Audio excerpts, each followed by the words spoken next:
extraterrestrial-related phenomena. It is produced by PRG as part of the emerging activist movement seeking to end a government-imposed truth embargo regarding extraterrestrial-related phenomena.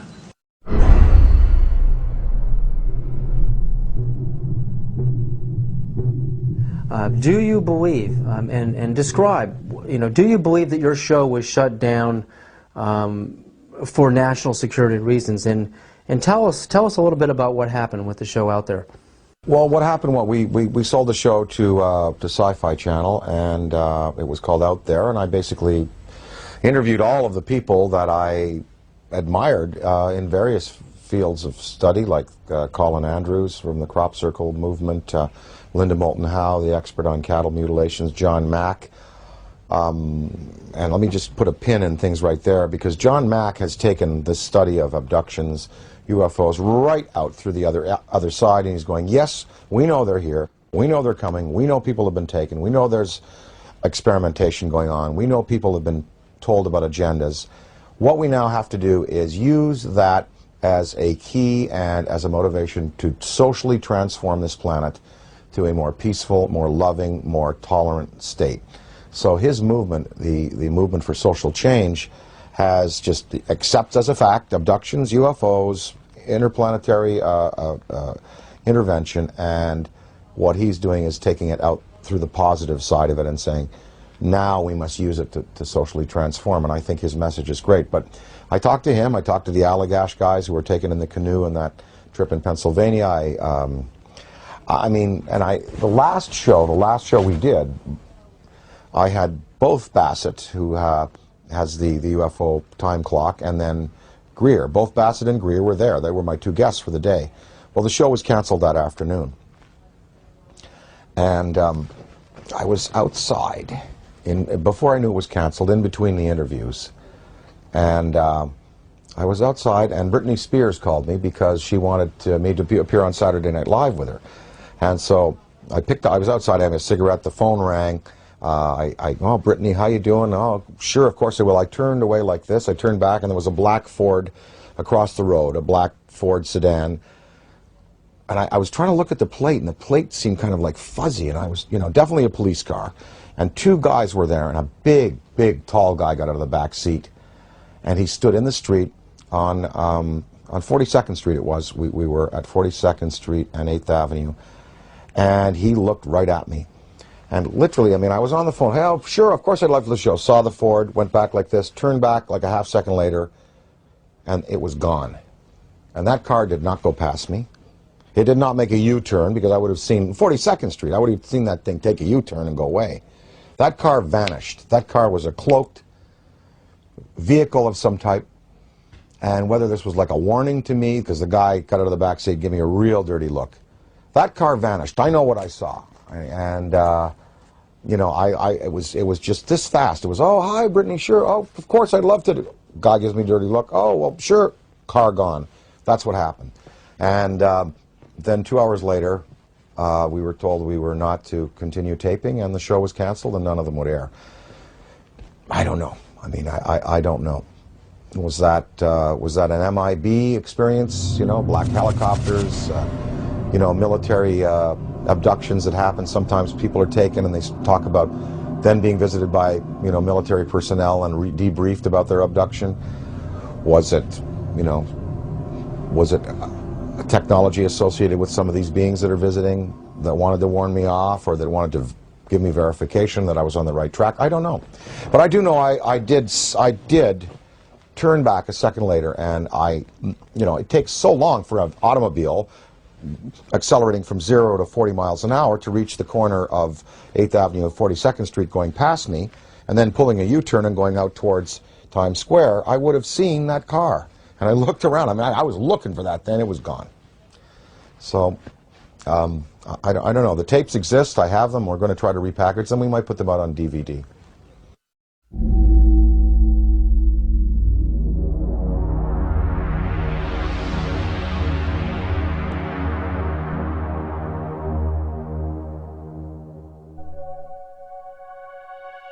I was having some cameramen film the installation of a of a precision landing facility we were putting in right on the edge of the dry lake.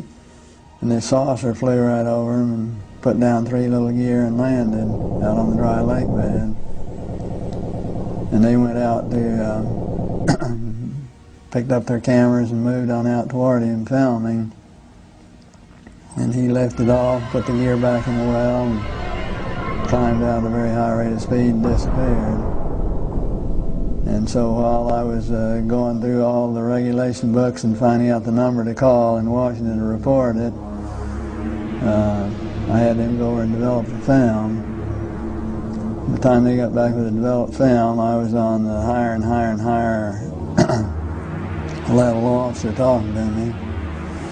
Finally with the colonel telling me to, you know, when the film arrived at my desk, to put it in the carrier pouch. There would be a courier there at my office by that time already, and they'd arranged for him to fly in our base airplane back to Washington with these films, and do not run prints, etc., etc., etc.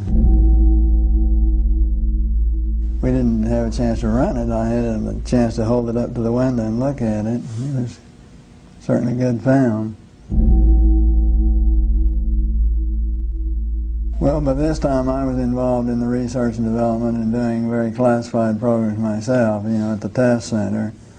So I knew that we didn't have any vehicles of that kind, and I was 99 9/10% sure that the Russians didn't have any of that type either. So it certainly, there certainly was, at that point in time, there was no doubt in my mind that this vehicle was made at some other place than here on Earth. And yeah, well, Buck Rogers and Flash Gordon coming true. Dude, I got it, man. Probably moved 100 miles in a matter of a second or two.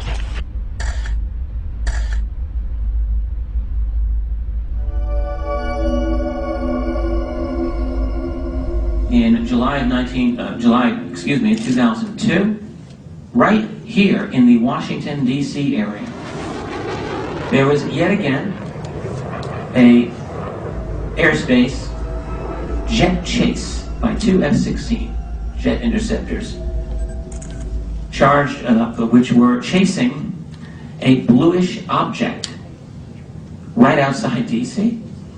In fact, we have one of the key eyewitnesses here in this room today. This received some play in the Washington Post and a little bit of mainstream media, then of course fell into the black hole of the media, never to be discussed again. What were these objects that were able to outperform F-16 interceptors in a post-9/11 America? What is going on?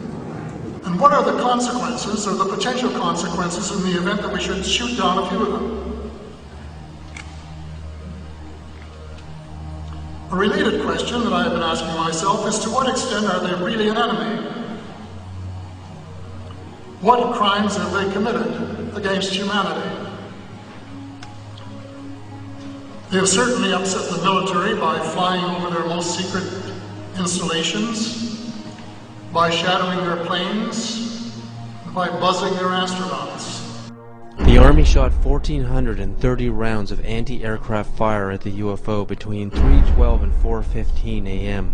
Army Chief of Staff General George C. Marshall wrote a top-secret memo to President Franklin D. Roosevelt that the U.S. Navy recovered an unidentified craft off the coast of California. The retrieved craft was in fact not earthly and in all probability of interplanetary origin.